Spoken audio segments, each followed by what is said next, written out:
అంబటి రాంబాబు అండి ఒక ఇద్దరు వ్యక్తుల కోసం మాట్లాడాడండి. ఇద్దరు వ్యక్తులు ఎవరంటే ఒకటి రామ్మోహన్ నాయుడు గారు, రెండు పెమ్మసాని చంద్రశేఖర్ గారు. రామ్మోహన్ నాయుడు గారి గురించి నాకు పరిచయం ఉంది, ఆయన గురించి బాగా తెలుసు నాకు. పెమ్మసాని చంద్రశేఖర్ గారిని మొన్న ఫస్ట్ టైం నేను మహానాడులో చూడటమే. ఆయన గురించి నాకు తెలుసు అండి. ఆయన మా తెలుగుదేశం పార్టీ నాయకుడు, మంచి వెనకతల ప్రొఫైల్ ఉన్న వ్యక్తి, చాలా మంచి పనులు చేశాడన్న వ్యక్తి అనేది తెలుసు తప్ప ఆయన గురించి పూర్తిగా తెలియదు నాకు. అయితే ఈ మధ్య ఒక ఇద్దరు ముగ్గురు పెద్దోళ్ళతోటి మాట్లాడుతున్నప్పుడు ఒక ఇద్దరు ముగ్గురు అన్నలు డాక్టర్ గారు అని రెస్పెక్ట్గా మాట్లాడుతున్నారు ఆయన గురించి. ఎవరండి డాక్టర్ గారు అన్నాను. పెమ్మసాని చంద్రశేఖర్ గారు అండి అన్నారు. అంటే ఆయన డాక్టర్ గారు అని పిలుస్తారట. ఏంటి ఇంత వాల్యుబుల్ వ్యక్తులే వీళ్ళే ఆయన అంత గౌరవిస్తున్నారేంటి, అసలు ఆయన ఎంత తోపు అయితే అని ఆయన గురించి ఈ మధ్య తెలుసుకున్నాను. వాళ్ళిద్దరి గురించి, రామ్మోహన్ నాయుడు గారి గురించి, పెమ్మసాని చంద్రశేఖర్ గారి గురించి ఈ పతివ్రత వచ్చి మాట్లాడుతుందండి. కనీసం అంటే ఎప్పుడో కలికాలం వచ్చేస్తుందని వీరబ్రహ్మం గారు చెప్పారటండి. కలికాలం వచ్చినప్పుడు ఇలాంటి డాషలో అలాంటి గొప్ప వ్యక్తుల గురించి మాట్లాడతారని కూడా చెప్పారట అప్పట్లో వీరబ్రహ్మేంద్ర స్వామి గారు.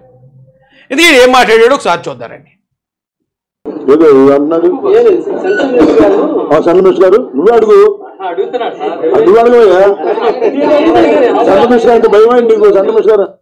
ఇద్దరు యంగ్స్టర్స్ అండి, ఇద్దరు సెంట్రల్ మినిస్టర్లే.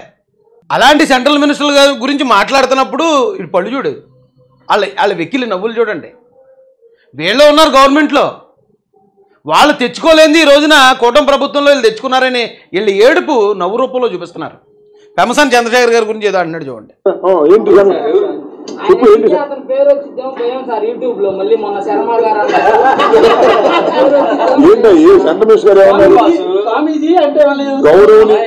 గౌరవనీయులైన కేంద్ర మంత్రి పెమ్మసాని చంద్రశేఖర్ గారు ఏమన్నారు అడగలేదు. మనకి ప్రధానమంత్రి వికాస్ యోజన స్కీమ్ లో మైనార్టీకి ఇవ్వాల్సిన నిధులన్నీ కూడా వైసీపీ మళ్లించుకుంది, దుర్వినియోగం చేసింది. దేనికైనా నేను సవాల్ విసురుతున్నా, మీరేమైనా సవాల్ విసరడానికి సిద్ధంగా ఉన్నారా? ఆ సబ్జెక్ట్ నేను చూడలేదు. ఆయన సవాలు విసిరితే మళ్ళీ నేను సవాల్ ఎందుకు విసిరాలి? ఆయన ఇష్టమైన సవాలు. మీరు ఎవరైనా తెలివి ఉంటే రమ్మంటే ఛాలెంజ్ చూడలేదు. అంత తెలివి మొదలే.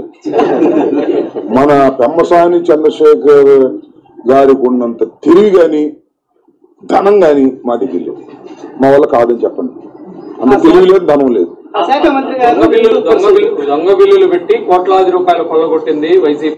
అది ఎటకారంగా చెప్పినా కానీ ఫస్ట్ మాట నిజమే. అంత తెలివి వీళ్ళకే కాదు, వీళ్ళ పార్టీలు ఎవరి దగ్గరే లేదు. పెమ్మసాని చంద్రశేఖర్ గారి గురించి తెలుసుకుంటే ఆయనకి తగ్గవాడు ఎవడో వైసీపీ పార్టీలో మనకు బోధోద్దం పెట్టి ఎదిగినా దొరకడు. ఆ మాట వీడికి కూడా తెలుసు. తెలిసే దాన్ని వెటకారంలో కలిపి చేసేస్తున్నాడండి. పెమ్మసాని చంద్రశేఖర్ గారి గురించి అంబటి రాంబాబు మాట్లాడుతున్నాడు. ఇదే అంబటి రాంబాబు గతంలో మనం చూసామండి. సౌజన్య, సుకన్య, సోన్సో కన్యలతో మాట్లాడి అడ్డంగా దొరికేశాడు. ఈ వయసుకి అలాంటి పనులు చేసి అలా దొరికేస్తే, పబ్లిక్లో అలా రచ్చ అయిపోతే ఎవడనైతే సిగ్గుతో చచ్చిపోతాడు. కానీ అంబటి రాంబాబుకి సిగ్గు అనే పదార్థం ఒంట్లో ఎక్కడా లేదు కాబట్టి ఇప్పటికి ఇంకా ఇలా కామెడీ చేసుకుంటూ కామెడీ కింగ్లో బతికేస్తాడండి. నిజంగా ఇప్పుడు ఎవడన్నా ఒకడు మనుషులంటే తప్పు చేస్తారండి. తప్పు చేసిన తర్వాత అది పబ్లిక్ అయిపోయి అందరికీ తెలిసిన తర్వాత కనీసం సిగ్గుపడతారు మనుషులు. కనీసం సిగ్గుపడకపోగా మళ్ళీ ఎదుటోళ్ళని కూడా అదే మాటలు మాట్లాడి వికృతానందం పొందుతాడు ఇతను. ఇలాంటి వ్యక్తి చంద్రశేఖర్ గారి గురించి వెకిలిగా మాట్లాడాడు. నేను తెలుసుకున్నాను, ఏంటి ఇంత పెద్ద పెద్దోళ్ళే ఆయన అంత గౌరవిస్తున్నారేంటి, అసలు ఎవరు ఈయనని చెప్పి కనుక్కుంటే ఆయన మున్సిపల్ స్కూల్లో చదివాడటండి. పెమ్మసాని చంద్రశేఖర్ అంటే మామూలుగా ఇప్పుడు పేదలు గవర్నమెంట్ స్కూల్లోనే చదువుతాం. గవర్నమెంట్ స్కూల్లో మున్సిపల్ స్కూల్లో చదివిన వ్యక్తి ఆల్ ఇండియా ర్యాంక్, ఆయనకి ఎంబీబీఎస్ ర్యాంకు 27 వచ్చిందట. 27 ర్యాంక్ అంటే మామూలుగా పెద్ద పెద్ద కార్పొరేట్ స్కూల్లో చదివిన వాళ్ళకి కూడా రాదు జనరల్గా. అలాంటి మున్సిపల్ స్కూల్లో చదువుకుని అంత మంచి ర్యాంక్ సాధించి ఫ్రీ సీట్లో ఆయన ఎంబీబీఎస్ డాక్టర్ అయ్యాడు. డాక్టర్ అయిన తర్వాత ఆయన పీజీ చేయడానికి అనుకుంటా అమెరికాకి వెళ్ళాడట. అమెరికాకి వెళ్ళినప్పుడు ఆయన అక్కడ పీజీ చేసిన తర్వాత నిజంగా అది విన్నప్పుడు, ఆయన స్టోరీ విన్నప్పుడు ఆ సినిమా స్టోరీలో కనిపించి నాకే గూస్ బంప్స్ వచ్చాయి. ఆయన అక్కడికి వెళ్ళి ఫ్యాకల్టీగా పనిచేశాడటండి. అంటే ఎవరైతే ఈ ఎంట్రన్స్ కోసం ట్రై చేస్తారో వీళ్ళకి ట్రైనింగ్ ఇచ్చే ఫ్యాకల్టీగా పనిచేసాడట.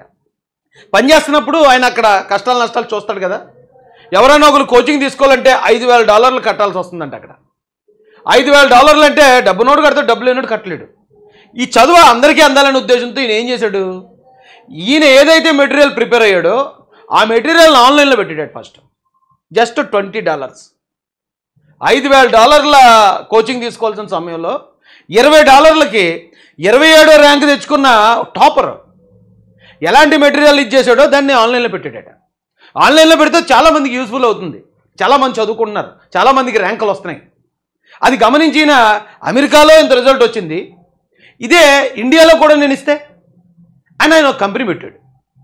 ఆ కంపెనీ పెట్టి ఆ కోచింగ్ ఏదైతే ఉందో చాలా తక్కువ రేటుకి మొత్తం అందరికీ అందించాలి, అందరూ చదువుకోవాలని ఆయన పెట్టిన కంపెనీ సూపర్ డూపర్ హిట్ అయింది.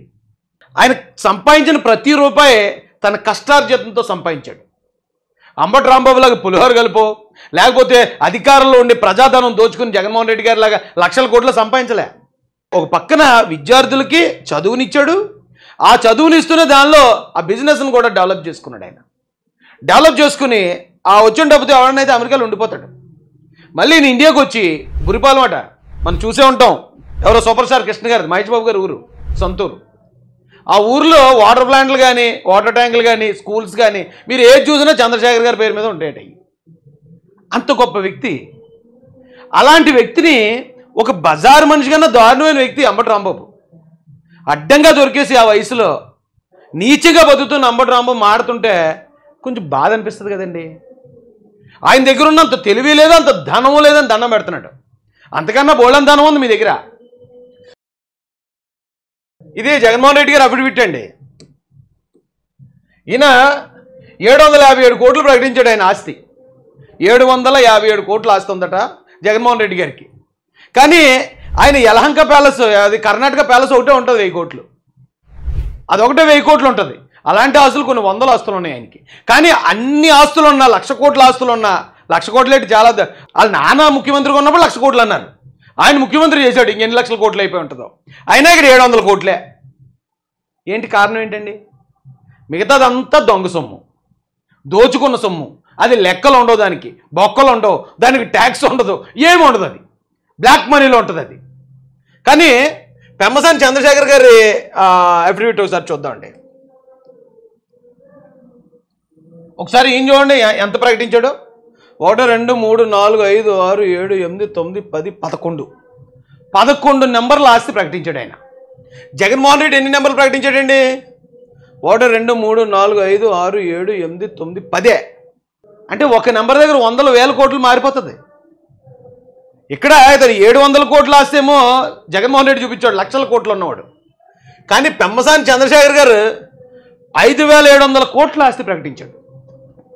ఈ 5,700 కోట్లలో కూడా ప్రతి రూపాయికి 30 పైసలు ఆయన గవర్నమెంట్ ట్యాక్స్ కడతాడు.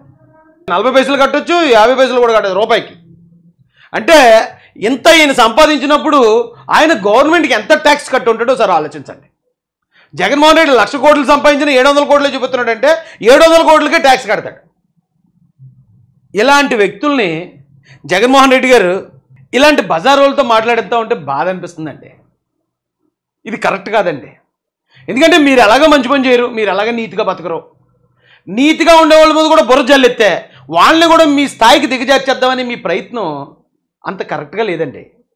అది దేవుడు కూడా హర్షించడు, ప్రజలు కూడా హర్షించరు. పెమ్మసాని చంద్రశేఖర్ గారికి వీడికి ఎలాగ బుద్ధి లేదు. కానీ బుద్ధునోడు ఎవరైనా వైసీపీలో ఉంటే పెమ్మసాని చంద్రశేఖర్ గారికి అలాగే రామ్మోహన్ నాయుడు గారికి క్షమాపణ చెప్పండి. ఎందుకంటే ఇలాంటి గలీజు నోటితోటి వాళ్ళ పేర్లు ఉచ్చరించినందుకు. చూసారు కదండి. మరి ఈ వీడియో కనుక మీకు నచ్చినట్లయితే ఒక లైక్ కొట్టేసి మీ అభిప్రాయాన్ని కూడా కామెంట్ బాక్స్లో తెలియజేస్తూ ఇలాంటి ఇంట్రెస్టింగ్ అప్డేట్స్ కోసం మా ఛానల్ని సబ్స్క్రైబ్ చేసుకోండి.